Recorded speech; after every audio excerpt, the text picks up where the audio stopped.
இந்த மகா சிவராத்திரி இயற்கை நமக்கு கொடுத்திருக்கிற ஒரு மகத்தான அன்பளிப்பு.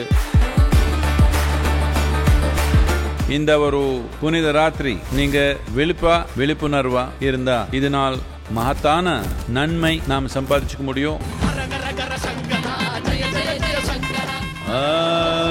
இந்த ஒரு நன்மை தமிழ் மக்களுக்கு எல்லாமே சேரணும்ன்றதே என்னுடைய ஆசை, என்னுடைய அருள்.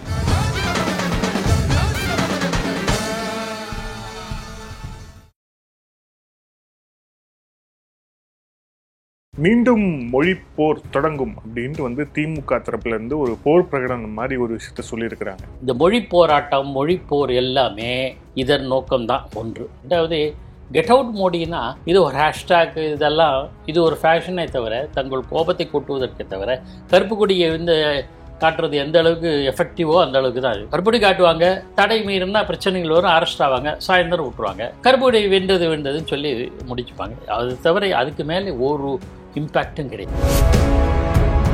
ஆளுங்கட்சியாக இருக்கிறீங்க, அமைச்சராக இருக்கீங்க, அரசியல் சாசனத்தின் மீது பதவி பிரமாணம் செய்து கொண்ட ஒருவர் பிரதம அமைச்சரை போய் திருட்டுத்தனமா வந்தீங்க அப்படின்னு சொல்றது அப்படிங்கிறது என்ன மாதிரியான ஒரு விஷயத்தை உண்டாகும்? மக்களுக்கு திமுக அரசின் மீது அதிருப்தி நாளுக்கு நாள் அதிகரித்து வருகிறது. திசை மாற்றுவதற்கு என்னெல்லாம் பண்ணலாமோ அதெல்லாம் பண்றாங்க.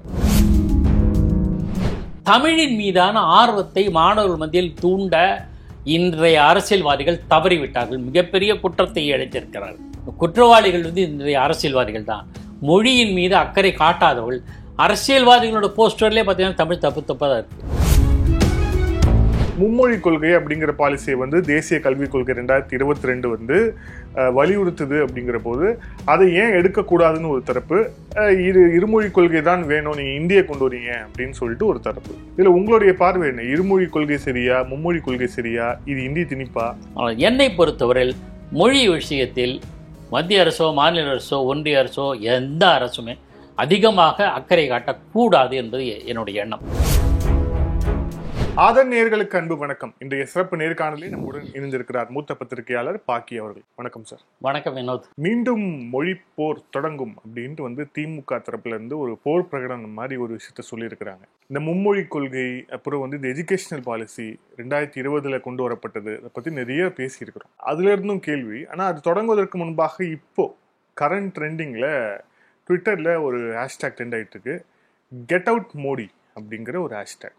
அண்ணாமலை அவர்கள் நேற்று கரூர்ல பேசும்போது முடிஞ்சா நீங்க பண்ணி பாருங்க அப்படின்ட்டு அவர் விட்ட சவாலுக்கு அதை ஏற்றுக்கொண்டு திமுக கெட் அவுட் அப்படின்ட்டு ட்விட்டர்ல ட்ரெண்ட் பண்றாங்க. ஏற்கனவே கோபேக் மோடியை நம்ம 2019 பார்த்தோம். இப்போ கெட் அவுட் மோடி வந்திருக்கு. உங்களுடைய பார்வை என்ன? அரசியல் எதை நோக்கி தான் போகுது? நீங்களே சொன்னீங்க 2020 இந்த தேசிய கல்விக் கொள்கை 2020 அப்போவே அமல்படுத்துகிறாங்க. அதுக்கு முன்னாடியே நான் இந்த கல்விக் கொள்கை பற்றியெல்லாம் விரிவாக போக விரும்பல. என்ன இந்த இஷ்யூ மையமாக பார்க்குறோம், அதை பற்றி நிறைய பேசுகிறது. அதாவது இந்த கல்விக் கொள்கை வர்றதுக்கு முன்னாடி நிறைய வெப்சைட்டில் அப்லோட் பண்ணி ஒப்பீனியன் கலெக்ட் பண்ணிருக்காங்கப்பா. நாடு முழுவதும் பல்வேறு கருத்தரங்குகள், மாநாடுகள் நடத்தப்பட்டன. அதில் நானும் ஒரு கருத்தரங்குகளை கலந்துக்கிட்டு யோசனைகளில் சொன்னேன். அது மாதிரி கருத்துக்கள்லாம் கேட்டு திரட்டி முடித்து அப்புறம் தான் இதை இம்ப்ளிமெண்ட் பண்ணுறாங்க, செயல்பாட்டுக்கு கொண்டு வர்றாங்க. இதுவே 2-3 ஆண்டுகள் ஆயிடுச்சு இல்லையா? அதுதான் அந்த தேசிய கல்விக் கொள்கை மும்மொழின்னு இருக்குது. மும்மொழி திட்டம்னா என்ன மொழி எல்லாம் சொல்லி முடித்து ஓய்ஞ்சு போயாச்சு. இது ஒரு பக்கம் இருக்கட்டும். பழைய ஓய்வூதிய திட்டத்தை செயல்படுத்தவில்லை, அரசு கொடுத்த வாக்குறுதியை மீறிவிட்டது, தலைமைச் செயலாக பணியாளர் குதிச்சு போயிருக்காங்க. நாள்தோறும் ஏதோ ஒரு மூலை முடுக்கில் நகர மைய பகுதிகளிலேருந்து பாலியல் புகார், சட்டம் ஒழுங்கு பிரச்சனை, வெட்டு குத்து கொலை எல்லாம் நடக்குது. நாளேடுகள் எல்லாமே பிரச்சரிக்கின்றன. ஆட்சியாளருக்கு ஆதரவான நாளேடுகள் கூட இதை கேரி பண்ணுற 2. இவங்க சொன்ன பல வாக்குறுதிகள் நிறைவேற்றப்படவில்லைங்கிற அரங்கம் 3. 4 நீட்டை ஒழிச்சிடும் ரகசியமும் தெரிஞ்சு சொன்னாங்க. கடைசியில் நீட்டை எங்களால் ஒழிக்க முடியாதுங்கிற டிஃபீட்டை ஒத்துக்கிட்டாங்க. இப்போ இந்த மாதிரி ஃபெயிலியர்ஸ் ஆஃப் தி கவர்மெண்ட், இந்த அரசினுடைய தோல்விகள் குவிஞ்சிட்ருக்கு மலை மாதிரி டக்குன்னு திசை திருப்பத்துக்கு மொழி கை கொடுத்தது. இந்த வேலையை இவர்கள் தாய்மொழியான தமிழுக்கு நன்றி கடத்தப்பட்டவர்கள். இப்போ இது ஓடிட்டுருக்கும்ல, ஊடகங்கள்லேயும் இதை வச்சு சப்ஜெக்டாக வச்சு ஓடுவாங்கள்ல, மற்ற எல்லாம் மறந்துடணுன்ட்டு. ஆக இந்த மொழி போராட்டம், மொழிப்போர் எல்லாமே இதன் நோக்கம்தான் ஒன்று. ரெண்டாவது, கெட் அவுட் மோடினா இது ஒரு ஹேஷ்டேக், இதெல்லாம் இது ஒரு ஃபேஷனே தவிர, தங்கள் கோபத்தை கொட்டுவதற்கே தவிர, கருப்பு கொடியை வந்து காட்டுறது எந்த அளவுக்கு எஃபெக்டிவோ அந்த அளவுக்கு தான் அது. கருப்பொடி காட்டுவாங்க, தடை மீறினா பிரச்சனைகள் வரும், அரெஸ்ட் ஆவாங்க, சாயந்தரம் விட்டுருவாங்க. கருப்பொடி வென்றதுன்னு சொல்லி முடிச்சுப்பாங்க. அது தவிர அதுக்கு மேலே ஒரு இம்பேக்டும் கிடையாது. கெட் அவுட் இதுல என்னன்னா, அண்ணாமலை, சீமான் போன்ற தலைவர்கள் எல்லாம் பேசுறாங்க அப்படின்னா, they are not holding any constitutional post. அவங்க வந்து எந்த ஒரு அரசியலமைப்பு பதவியும் அவங்க வகிக்காதவங்க, வெறும் அரசியல் கட்சி தலைவராக இருந்து அவங்களோட கருத்துக்களை சொல்றாங்க. சரி, இன்னைக்கு பிரஸ் மீட்ல துணை முதலமைச்சராக இருக்கிறார், துணை முதலமைச்சராக கூடிய உதயநிதி சொல்றாரு 2019 பிரதமர் வந்து திருட்டுத்தனமா வந்தாரு அப்படிங்கிற வார்த்தையை பயன்படுத்துறாரு.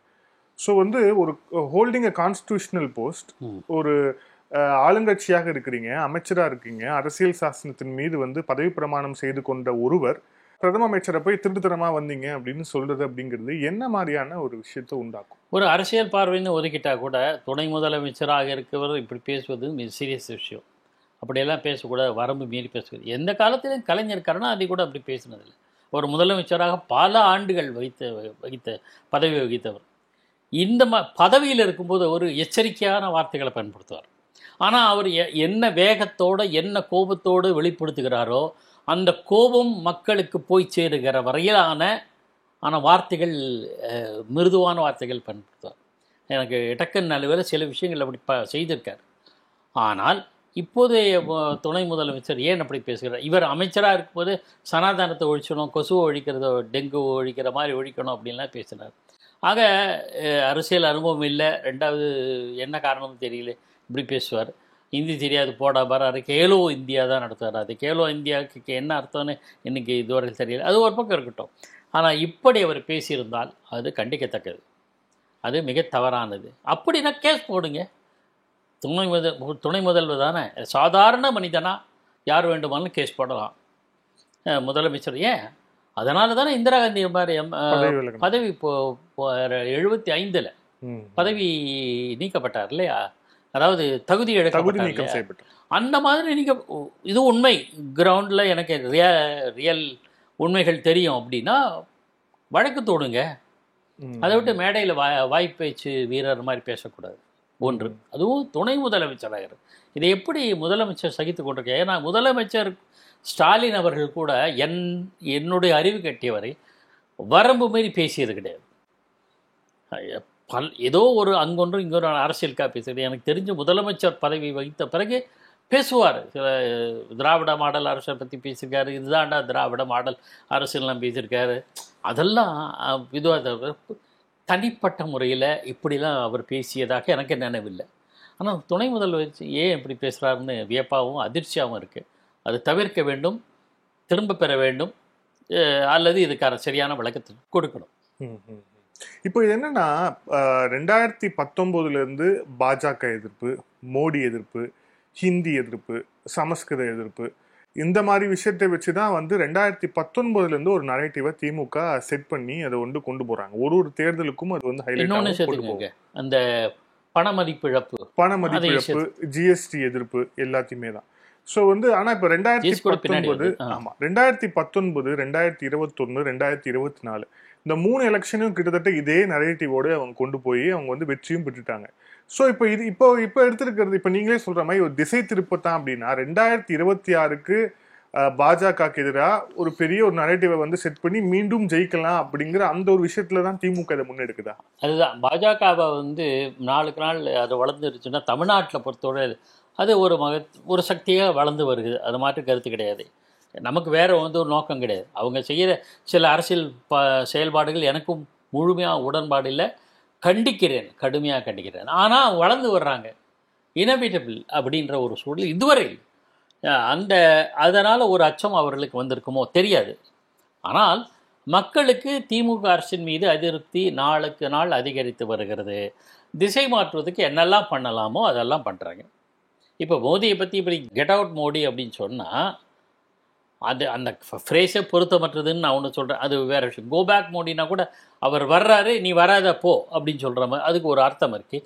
கெட் அவுட் மோடினா இங்கேயே நிரந்தரமாக இருக்கிறவர் கெட் அவுட். என்னோட ரூமில் ஒருத்தர் இருக்கார், எனக்கு விரும்பத்தகாத சில செயல்களையும் பேச்சுக்களையும் பேசுகிறார், செயல்களை செய்கிறார்னா நான் ஒரு கெட் அவுட் அப்படின்னு சொல்லுவேன்.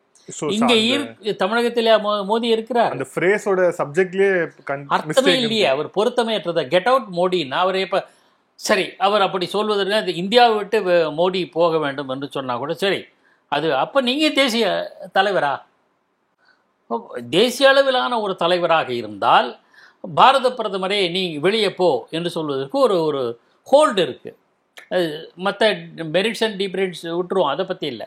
உங்களுக்கு ஒரு ஹோல்டு இருக்குது. நான் இப்படி சொல்கிறேனே, மாற்று காங்கிரஸ் கட்சியில் தேசிய தலைவர் சொன்னால் கூட ஒரு அர்த்தம் இருக்குது, அதை சொல்வதற்கான ஒரு முகாந்தரம் இருக்குது. நியாயம் தர்மம் அதை விட்டுருவோம். ஆனால் நீங்கள் ஒரு மாநிலத்தோட துணை முதலமைச்சர், கெட் அவுட் மோடின்னா என்னன்னு புரியல, அந்த வார்த்தையே தவறு, அது சரியாக பயன்படுத்த தெரியல, அதுக்கு போய் டியூஷன் எடுத்துக்கலாம் நினைக்கிறேன், தெரியல, அதை விட்டுருவோம். இஷ்யூ அதெல்லாம். இப்போ இந்த மொழி பிரச்சனையே இப்போது கையாளுகிறார்கள். இது மாதிரி மோடிக்கு எதிரான இதை பயன்படுத்துகிறார்கள் என்றால் ஒரு பிம்பத்தை கிரியேட் பண்ணிட்டு அதன் மூலமாக மீண்டும் தங்களுடைய வாக்குகளை நிலைநிறுத்திக் கொள்வதற்கான வழிமுறையாக கருதுகிறார்கள். இதில் என்ன ஒரு விஷயம்னா சார், நீங்களே ஒரு மூத்த பத்திரிகையாளராக என்னென்ன விஷயம் நடந்துகிட்டு இருக்கு தமிழ்நாட்டில், எவ்வளோ சீரியஸான இஷ்யூஸ் நடந்துட்டு இருக்கு, இந்த செக்ஷுவல் ஹராஸ்மெண்ட்லேருந்து அப்புறம் கவர்மெண்ட் ஊழியர்களுடைய அதிருப்தி வரை எவ்வளோ விஷயங்கள் போயிட்டு இருக்குன்னு நீங்களே ஒரு பட்டியல் போட்டீங்க. இது எல்லாமே உண்மையிலேயே முதலமைச்சருக்கு தெரியுமா தெரியாதா? ஏன்னா இப்போ ரொம்ப ரீசெண்டாக உங்களில் ஒருவன் ஒரு வீடியோ போட்டார். அதில் எல்லாரும் என்னை அப்பான்னு அழைக்கணும், அப்பான்னு அழைக்கிறது ரொம்ப எனக்கு சந்தோஷமா இருக்கு அப்படின்னு அது ஒரு அப்பா நரேட்டிவ் செட் பண்ணுறதுக்கான ஒரு பில்டிங் ஒரு விமர்சனமாக எழுந்தது. அப்படி இருக்கும்போது முதலமைச்சருக்கு உண்மையிலேயே இந்த விஷயங்கள்லாம் தெரியுதா தெரியலையா? இல்லை, தெரியுது. அவருடைய கவனத்துக்கு கொண்டு செல்கிறார்களா இல்லையா சில பிரச்சனைகளை அவரே தெரிஞ்சுக்கணும் இல்லையா? கொண்டு சென்றாதான் தெரியணும் அப்படிங்கிறது முதலமைச்சர் அதெல்லாம் கேள்விக்குறிதான். அதெல்லாம் கேள்வி. கலைஞர் கருணாநிதி பேரில் ஒருத்தர் மூலம் ஒரு தகவல் தெரிஞ்சா இன்னும் 2-3 பேர்கிட்ட கேட்பாரு. அவர்களும் இதே செயல்பாடு நிகழ்வை இதே மாதிரி சொல்கிறார்களா பார்த்துட்டு வெரிஃபை பண்ணிட்டு தான் முடிவுக்கு வருவார். லேசில் முடிவுக்கு வந்துட மாட்டார். எல்லாரும் தரப்புலையும் கேட்பார். இன்னும் சொல்ல போனால் மாற்று கட்சியினர் கூட கேட்ட சம்பவங்களும் உண்டு. அவங்க என்ன சொல்கிறாங்க, இது சரி கரெக்டாக தப்பான்னு புரிஞ்சுக்கிட்டு அதுக்கேற்ப அவரோட அடுத்த முடிவுகளை எடுப்பார். ஆனால் அந்த பயிற்சியை இவர் எடுத்துக்கொள்ளவில்லையா அல்லது என்ன காரணம்னு தெரியல. மாண்புமிகு முதலமைச்சர் ஸ்டாலின் அவர்கள் சரி எல்லாரையும் நம்புறாரா, எல்லாரும் கரெக்டாக தான் இருப்பாங்கன்ற ஒரு நம்பிக்கை அவருக்கு ஏற்பட்டிருக்கா தெரியல. நமக்கு ஒரு குழப்பமாக தான் இருக்குது. அப்புறம் இந்த விஷயங்களை இனிமேலாவது இது மாதிரி சர்ச்சைகள் வரும்போது சர்ச்சைகளை சொல்பவர்கள் யாராக இருந்தாலும் அந்த சர்ச்சைகளுக்கு உண்டான காரணங்கள் என்னன்னு தேடி எப்பொருள் யார் வாய் கேட்பணும் அப்படின்னு வள்ளுவர் சொல்கிற மாதிரி அதை புரிஞ்சுக்கிட்டு அடுத்த கட்ட முறையாவது செயல்படணும். தங்களை சார்ந்தவர்கள் தனக்கு மனசுக்கு இதமான விஷயங்களை தான் சொல்கிறார்களா இல்லையா என்பதை அவர் புரிந்து கொண்டு இனங்காண வேண்டும். இல்ல அந்த விஷயத்த சொன்னாலும் அதுக்கான சொல்யூஷனை நோக்கி அவருடைய உத்தரவுகள் இருக்கா, நடக்குதான்னு ஒரு கேள்வி. சில இந்த பெண்கள் சம்பந்தமா கேக்குறாங்க. அதே அந்த உங்களோட வீடியோலயே இந்த மாதிரி பெண்களுக்கு எதிரான உங்க ஆட்சியில பெண்களுக்கு எதிரான பாலியல் வன்கொடுமை சம்பவங்கள் அதிகரிக்கிறதாக செய்திகள் வருதே அப்படின்னு ஒரு கேள்வி. இந்த கேள்விக்கு பதில் சொல்றாரு, அது இன்னும் உண்மைதான், ஆனா நாங்க எல்லாமே நடவடிக்கை எடுத்துக்கிட்டு தானே இருக்கோம், யாரையும் இது பண்ணாம இல்லையே, எல்லாரும் நடவடிக்கை எடுத்துக்கிட்டு இருக்கோம் அப்படின்றார். ஆனா வெறும் கைது நடவடிக்கை அப்படிங்கிறது இதுல போதுமா அப்படிங்கிற ஒரு கேள்வி இருக்கு. அதை தாண்டி அது அந்த கேள்வியோட மையம் காவல்துறை மீது இங்க இருக்க ஆட்சி மீது பயம் இல்லை அப்படிங்கிற ஒரு கேள்விதான் உள்ளமா. ஆனா அதுக்கு கூட அவர் பதில் சொல்லாம நடவடிக்கை எடுத்துட்டு இருக்கோம்னு சொல்றாரு. இது அப்ப அவருக்கு புரியுதானே ஒரு கேள்வி இருக்கு. இல்ல அவருக்கு புரியுதான்னு இல்லை, பல தகவல்களை முழுமையாக அவருக்கு எடுத்து செல்கிறாளா, அவரை ஒரு இஷ்யூ பார்த்தாருன்னா ஏன்ப்பா அது ஏன் இதுவாச்சு, என்ன ஏன் இப்படி ஆச்சுன்ற ஒரு அசட்டிவாக கேட்கிறாரா இல்லையான்னு தெரியல. அவர் ஏன் இது கேட்கலாமல, அல்லது எல்லாமே நல்லா நமக்கு சுற்றி இருக்கிறவங்களாம் சரியாக தான் சொல்கிறாங்க அப்படின்னு அவர் முழுக்க நம்பிடுறாரு அப்படி தான் நினைக்கிறேன். கலைஞர் கருணாநிதி எப்படிக்கிறார், தனக்கு நெருக்கமானவர் கூட என்ன சொல்லுகிறார் என்பதில் சரியாக தப்பான்னு அனலைஸ் பண்ணுவார். சாதாரணமான உடனே நடவடிக்கை எடுக்க மாட்டார். ஆனால் இவர் ஏன் அப்படி பண்ணுறாரு, கொஞ்சம் லீனியண்ட்டாக இருக்கார். அதாவது லீனியன்ஸுக்கு என்ன சொல்லுது, பரவாயில்ல எல்லாரையும் நம்புகிறாரோ என்ற ஒரு கவலை தான் எனக்கு ஏற்படுது. அப்படி இருக்கக்கூடாது. ஒரு ஆட்சி தலைமையில் இருக்கிறவர் அதுதான் எனக்கு ஒரு கவலை. ஏனென்றால் இவர் கேட்டிருப்பார், ஒருவேளை இந்த மாதிரி புகார் வருதே, பாலியல் பிரச்சனைகள் வருதே, என்ன ஆச்சுன்னு சம்மந்தப்பட்டவர்கள் கேட்டிருப்பாரு. சம்மந்தப்பட்ட அமைச்சர் மற்றவர்கள் அதெல்லாம் ஒன்றும் இல்லைங்க, நடவடிக்கை தச்சு 2 பேரை அரெஸ்ட் பண்ணிச்சுது அப்படின்னு சொன்னோடனே சரி நல்லா நடக்குது அப்படின்னு. இந்த பள்ளிக்கூடத்தில் சரியான தலைமை ஆசிரியர் ஆசிரியர் இல்லைன்னா பசங்க இது பண்ணுவாங்கல்ல, டாட்ச் பண்ணுவாங்க, புத்தகத்தை அப்படி வச்சுருப்பாங்க, உள்ளுக்குள்ளே அவன் தூங்குறானா இல்லையான்னு தெரியாது. அந்த மாதிரி இவர் நினச்சிப்பார் புக்கு படிக்கிறான் போல இருக்கு அப்படின்னு நினச்சிட்ருப்பார். அந்த மாதிரியான ஒரு நிலையில் அவர் இருக்காரா? அவர் ஏன் அது உறுதியோடு இன்னும் களமிறங்கலைன்னு தெரியல எனக்கு. நன்றி சார், பல கேள்வி. Thank you sir, thank you so much. Aadhan தொலைக்காட்சிக்கு நெஞ்சார்ந்த நன்றி.